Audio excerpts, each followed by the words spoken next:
அப்படி இல்லாட்டி எப்படி இருக்கும், நீங்க தான் கஷ்டப்படுவீங்க. ஸோ டைமை வந்து வேஸ்ட் பண்ணாதீங்க. டைம் மேனேஜ்மெண்ட் ரொம்ப இம்பார்ட்டன்ட்.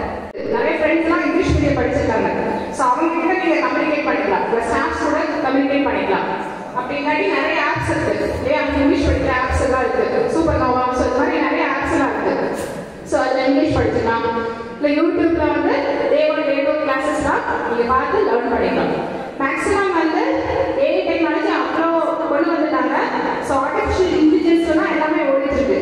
ஸோ நீங்க தேர்ட் கம்ப்ளீட் பண்ணும்போது இன்னமும் நல்ல டெவலப்பிங்காக தான் இருக்கும், நல்ல டெவலப்டாக இருக்கும். ஸோ அந்த அளவுக்கு நீங்க வந்து ஓவர் கம் பண்ணணும்னா நிறைய விஷயங்கள் நீங்க கத்துக்கணும். ஒரு ஸ்கில்ஸ் யாருக்குமே இல்லாம இப்ப பாத்தீங்கன்னா படிச்சவங்களா கொண்டு வந்து மேல இருந்து உட்கார்ந்துருப்பாங்க. தம்பி இந்த பிரியாணி செஞ்சுருக்கேன், வா கொஞ்சம் பேசிட்டு போ அப்படின்னு சொல்லி யாரும் கூப்பிட்டு வச்சு உட்கார வச்சாங்களா? கிடையாது. ஸோ என்ன பண்ணாங்க, எல்லாம் படிச்சு ஸோ கட்டுறதுக்கு செல்ஃப் எய்டாமெல்லாம் சிறப்பு. ஸோ நீங்கெல்லாம் படிச்சுட்டு இருக்கீங்க. ஸோ அப்படின்னா கண்டிப்பா நீங்க வந்து ஒரு பெரிய பெரிய ஐஏஎஸ் ஆஃபீஸராகவோ, ஒரு ஐபிஎஸ் ஆஃபீஸராகவோ, இல்லை ஒரு டிஎன்பிஎஸ் ஒரு ரெவென்யூ இன்ஸ்பெக்டராகவோ, ஒரு தாசில்தாராகவோ, இல்லை பெரிய ஒரு ஹையர் போஸ்டிங் கிரேட் பொசிஷன்ஸ்ல தான் நீங்க வருவீங்க. ஸோ அந்த டைம்ல வர ஆப்பர்ச்சுனிட்டிஸ் எல்லாத்தையும் நீங்க என்ன பண்ணணும், நீங்க தான் அந்த ஆப்பர்ச்சுனிட்டிஸ் வந்து கிரியேட் பண்ணணும். எப்படி கிரியேட் பண்றீங்க, இப்போ இருந்தே நீங்க வந்து உங்களை வந்து தயார்படுத்திக்கணும். ஸோ நீங்க ஒரு தேர்வு அணுகிற முறை, எப்படிலாம் படிக்கலாம், ஸோ எப்படி இந்த டைம் நான் ஒரு டீச்சரா வரணும், இல்லை ப்ரொஃபஸரா வரணும், ஸோ அதுக்கெல்லாம் என்ன தேவை, இல்லை ஒரு மோட்டிவேஷனல் ஸ்பீக்கராக தான் நீங்க வரலாம். ஸோ நிறைய மோட்டிவேஷனல் ஸ்பீக்கர்ஸ்லாம் பார்த்துருப்பீங்க யூடியூப்ல எல்லாம். ஸோ அவங்க பாடி வரணும், இல்லை ஒரு ஆங்கர் பண்றவங்க வரணும், ஒரு சினிஃபில்ஸ்ல தான் வரணும். ஸோ இதுக்கெல்லாம் வந்து சினிஃபில்ஸ்ல பார்த்தீங்கன்னா ஆக்டிங் தெரியாதவங்க யாராச்சும் போட்டுருவாங்களா? அப்ப அவங்களுக்கு ஆக்டிங் தெரிஞ்சவங்க ஏதாவது ஸ்கிரிப்ட் இருக்கிறவங்க அவங்க பண்ண சொல்றாங்க. எதுவுமே தெரியாம உங்களை வந்து ஒரு ஜாபுக்கு எடுத்துக்க மாட்டாங்க. சரியா? இப்போதைக்கு பிரசண்டா இருக்கிற நீங்க என்ன பண்ணணும், அந்த அளவுக்கு உங்களோட நாலேஜ் வந்து எடுத்துக்கணும், படிக்கணும், நிறைய படிக்கணும். ஸோ புத்தகங்களை வந்து நிறைய வாசிக்கணும். மோட்டிவேஷனல் புக்ஸ் சரிங்களா, லெஷர் அவர்ஸ், பிடி அவர்ஸ் எல்லாம் ஃப்ரீயா இருந்தீங்க அப்படின்னா லைப்ரரி போய் ஆக்சஸ் பண்ணிக்கலாம். நிறைய மோட்டிவேஷனல் புக்ஸ் இருக்கும். அதே மாதிரி குரூப் எக்ஸாம்ஸ் கூட புக்ஸ் இருக்கும்.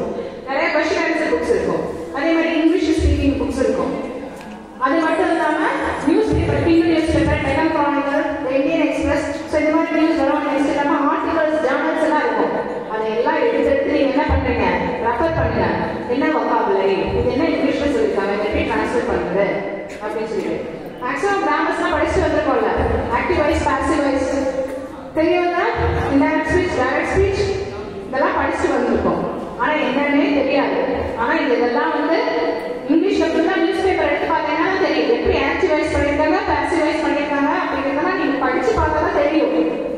எப்படி டிரான்ஸ்லேட் பண்ணியிருக்காங்க, நம்ம எப்படி பேசும்போது நம்ம எப்படி பேசணும் அப்படிங்கிறதெல்லாம் வரும். சரியா?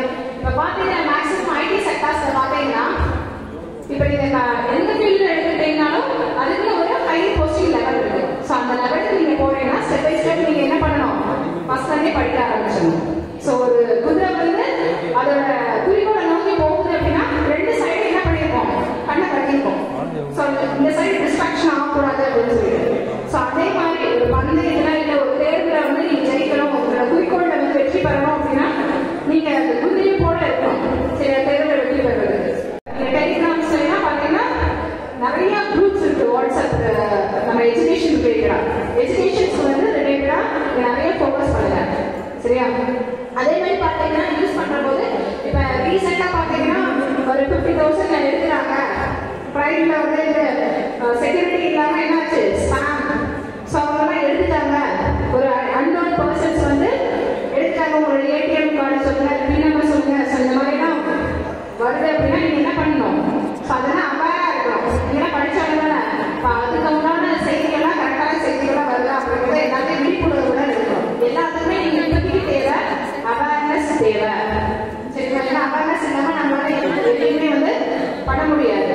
ஸோ படிக்க நல்லா படிங்க. ஏன்னா நீங்க தேர்ட் இயர்ஸ் கம்ப்ளீட் பண்ணும்போது ஏஐ டெக்னாலஜி அவ்வளோ லெவலுக்கு வந்துடும். ஸோ இப்பவே மேக்ஸிமம் ஆக்குபை பண்ணிடுச்சு அதோட ரோலை.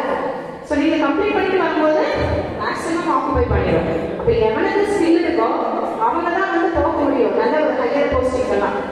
ஸோ அந்த அளவுக்கு நம்ம வந்து நிறைய பேர் சொன்னாங்க ஐஏஎஸ் ஆகணும் அப்படின்னு சொல்லிட்டு. சரி சொல்றீங்க, அதுக்காக நீங்க என்ன முயற்சி எடுத்திருக்கீங்க? ஐபிஎஸ் ஆகணும், நான் போலீஸ் ஆகணும் அப்படின்னா நீங்க என்ன முயற்சி பண்ணிருக்கீங்க? ப்ரீவியஸ் கொஸ்டின்ஸ்லாம் எடுக்கணும். ஸோ அதையெல்லாம் பார்த்து தான் நீங்கள் வந்து ஒர்க் அவுட் பண்ணிட்டே இருக்கணும், படிச்சுட்டே இருக்கணும். படிக்கிற